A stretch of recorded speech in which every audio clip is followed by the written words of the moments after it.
અને હવે આગળ વાત કરીએ સૌરાષ્ટ્ર કચ્છના ટોપ 9 સમાચારો।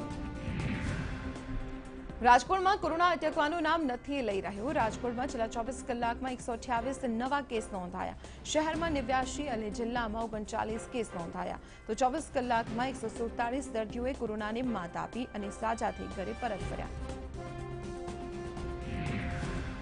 રાજકોટમાં ભારત બંધને લઈ સુરક્ષાનો ચાંપતો બંદોબસ્ત ગોઠવવામાં આવ્યો છે। રાજકોટમાં એસઆરપીની 4 કંપની અને ક્યુઆરટી સાથે પોલીસ જવાનોને તૈનાત કરવામાં આવ્યા। ડીસીપી અને એસીપી સહિત વરિષ્ઠ અધિકારીઓના માર્ગદર્શનમાં સ્થિતિ પર સતત નજર રાખવામાં આવશે। રાજકોટના પોલીસ કમિશનરે કહ્યું કે લોકો ભયમુક્ત થઈને વેપાર ધંધા કરે।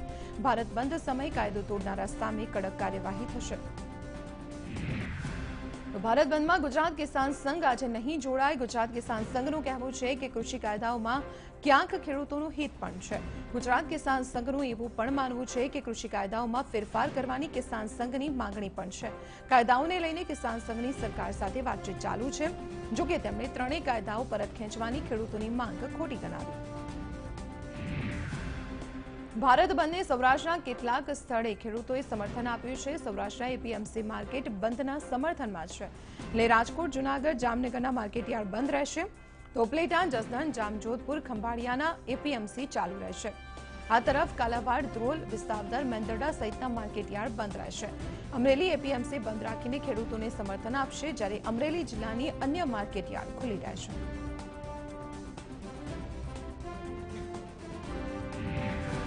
જામનગરનું હાપા માર્કેટયાર્ડ અજમાનું મુખ્ય પીઠું ગણાય છે। હાપા યાર્ડમાં હાલ દૈનિક 200 થી 300 મણ સુધી અજમાની આવક થઈ રહી છે। ખેડૂતોને એક મણનો 5200 રૂપિયા જેવો સારો ભાવ મળી રહ્યો છે। ગત વર્ષે અજમાનો મહત્તમ ભાવ 350 મળ્યો હતો। હાપા યાર્ડમાં અમરેલી, ભાવનગર, મોરબી, રાજકોટથી ખેડૂતો અજમો વેચવા આવે છે। સારી ગુણવત્તાનો અજમો ઉત્તમ ઔષધિ હોવાથી ગલ્ફ અને યુરોપના દેશોમાં નિકાસ પણ થાય છે।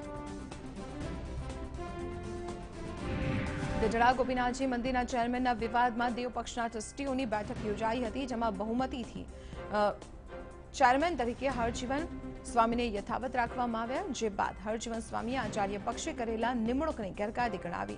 આચાર્ય પક્ષને ફક્ત અને ફક્ત મંદિરની તિજોરી પર નજર હોવાનો આક્ષેપ પણ તેમણે કર્યો। તો પૂર્વ ચેરમેન એસપી સ્વામીએ દેવ પક્ષના આક્ષેપોને ખંડિત કર્યા। તેમણે કહ્યું કે ભાવનગર કોર્ટની ગાઈડલાઈન અનુસાર જ આ નિમણૂક કરવામાં આવી છે, તેથી તેમાં ગેરરીતિ થઈ હોવાનો આક્ષેપ ખોટો છે। મોરબીના જિલ્લા વિકાસ અધિકારીએ રવાપર ગામના મહિલા સરપંચને સસ્પેન્ડ કરવામાં આવ્યા છે। રવાપર ગામના સરપંચ રમાબેન અગારા સત્તા બહાર બાંધકામોને મંજૂરી આપવા બદલ તેમની વિરુદ્ધ કાર્યવાહી કરાઈ। રવાપરના મહિલા સરપંચે સત્તાની મર્યાદાની બહાર જઈને કેટલાક બાંધકામને મંજૂરી આપી હતી।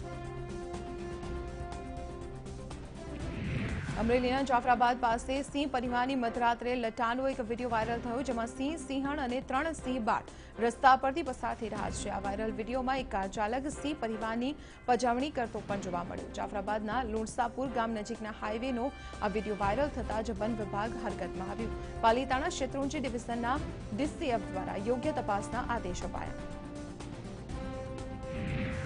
ભાવનગર શહેરમાં 365 દિવસ વગર કાપે પાણી આપવાની જાહેરાત મહાનગરપાલિકા શાસકો કરી ચૂક્યા છે, ત્યારે ભાવનગરમાં વાસ્તવિકતા કંઈક અલગ જ છે। શહેરના કુંભારવાડા વિસ્તારમાં આવેલ ભાનુબેનની વાડીમાં એક પણ ઘરમાં પાણી નથી આવતું અને આવે તો 10 દિવસે આવે છે।